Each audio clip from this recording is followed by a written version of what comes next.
My name is Neeraj and I work as the Chief Strategy Officer at ShikshaLokam. I've been with ShikshaLokam for the last 5 odd years, 2017, finished my fellowship in January 2019 here. Ever since then, I've been started off working on programs and shaping programs with states in South. And as of now, I look after strategy, collaborative initiatives, the larger growth trajectory for the organization itself.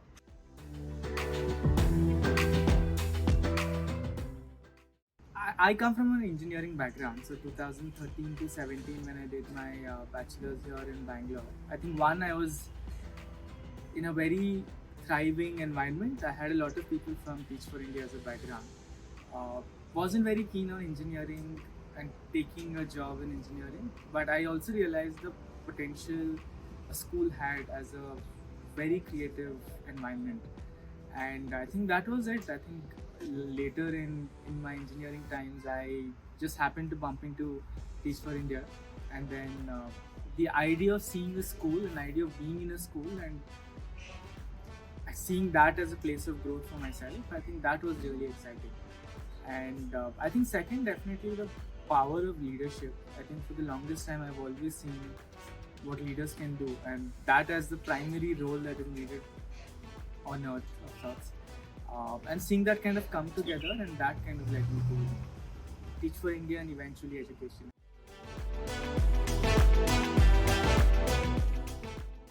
So ShikshaLokam again is an education leadership catalyst, and we started the organization as part of the Shubhalal Family Philanthropic Initiative in 2017. I think the fundamental premise is the fact that today we have so many schools and so many subsequent challenges and concerns in a lot of these schools. And as much as we focus on the very specific academic pedagogical elements, leadership is critical. And I think with that belief, ShikshaLokam began to say, how do we put leadership as an idea in education back to the table? Second, also the fact that I think in a mainstream narrative, leadership is usually mostly associated with power, authority, a certain image. But anyone can be a leader essentially, right? And I think to bring that focus back into education, seeing every single educator, be it a teacher, be it an HM, be it a government official, all of them taking the ownership and leading the schools to improvement. I think that's the premise of ShikshaLokam when we began.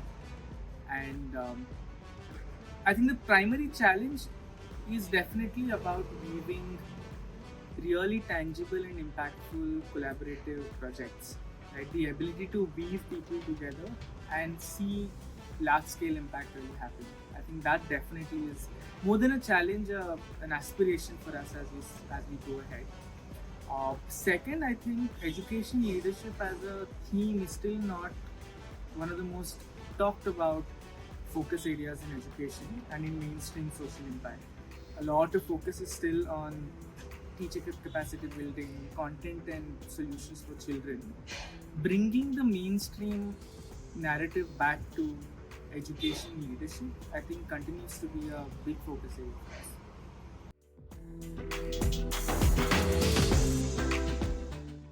I think for me, the spirit of decentralization, at least I experienced this hands-on during my Teach for India fellowship. I was, I think, privileged enough to have worked with a school leader for 2 years who showed what it meant to be a local leader. Right? The way she conducted herself, the way she led improvements on an everyday basis, mobilized the community, showed that entrepreneurial spirit to run the school. I think for me, decentralized action is that, right? The ability to see so many such local leaders being nurtured.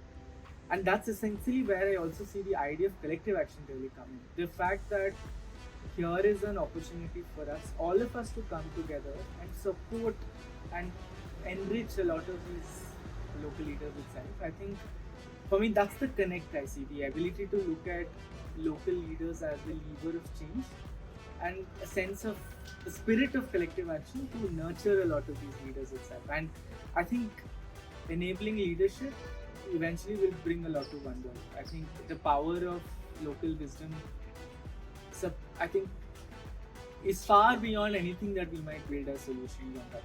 I think the point is to create that.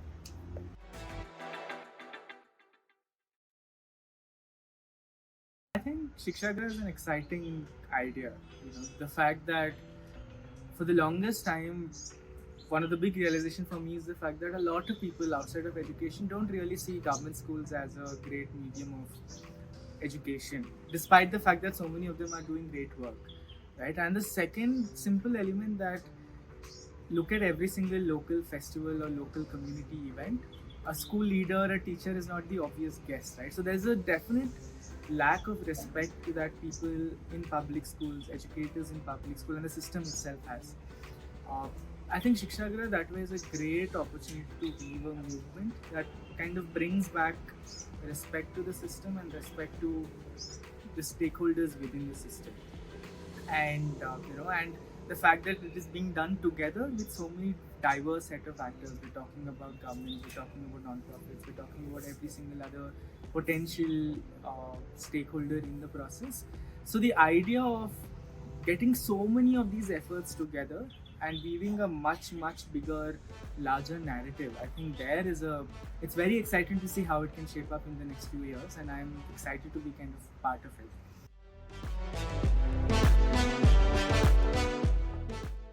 I think what is exciting for me is the fact that Shikshāgraha is a great opportunity for a lot of things to come together.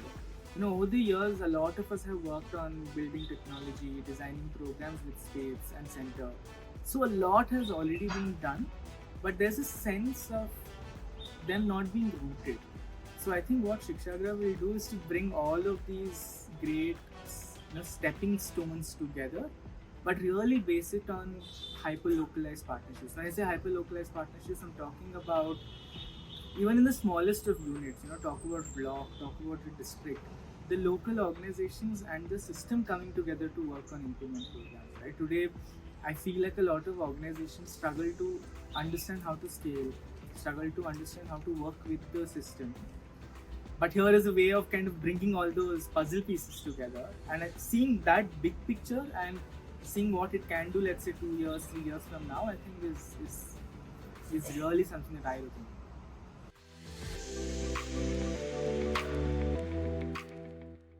Here's a chance for all of us to come and bring a sense of respect back to everyone within the system. All of us want it somewhere down the line. I think there's greater power in doing this together. So my only request and a call to action to everyone is come join the movement and shape the movement. I think each of us have to be shapers in this whole idea itself. Shape the movement, and eventually let's bring every single incredible story of a teacher, a leader, an act of leadership in public education out there in the mainstream narrative.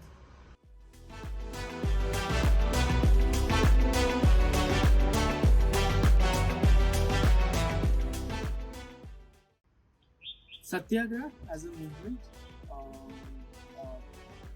Nalanda University, because I feel like that's the aspiration to look at.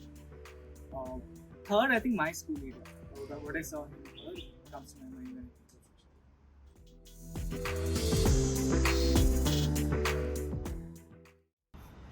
I think of I think the people, I think ever since I've come to the sector, I've met some incredible people doing great work. I think that kind of pushes me forward.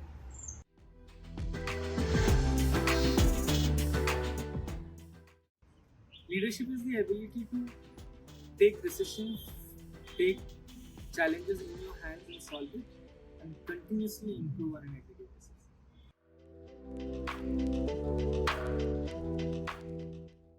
I think recently I read The Stranger by Albert Camus. Something way too.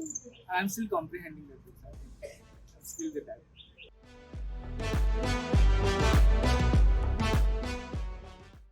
I think again goes back to two things. One, during my fellowship time, I remember seeing my school leader handle some really difficult scenarios in school, and there were concerns over domestic violence, child abuse, and I could see conversations and dealing with that. I think that kind of has stayed with me as what the power of leaders and schools itself. Second, for me, I think recently is, if I see at scale impact, definitely the Vidya Amrit Mahotsav that we did. The ability to see so many of school leaders and teachers take up the act of leading innovation, a great culture shift.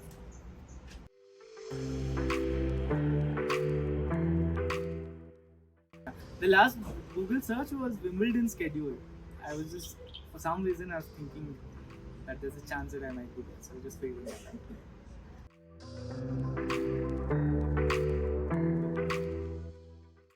Funniest thing I've seen in a classroom is just random fights. I remember days when an extremely serious class would be happening, and then at one corner there would be just this random set of kids just fighting with each other, and I used to find it very entertaining then.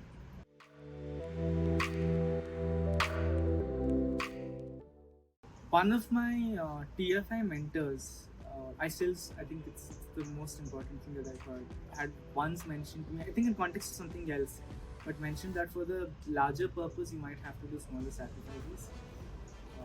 I think that has stayed with me for a long time.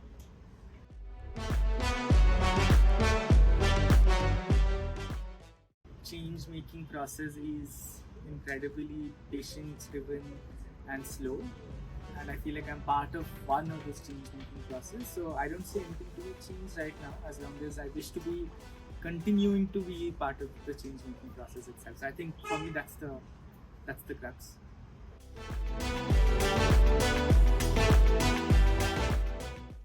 The hope for me is to see every single residence welfare, Republic Day, school functions, community functions, all of these local functions, bringing a school teacher or a school principal as the chief guest. It doesn't happen so far today. I think if that happens, then we've really kind of instilled the value of what our schools can do.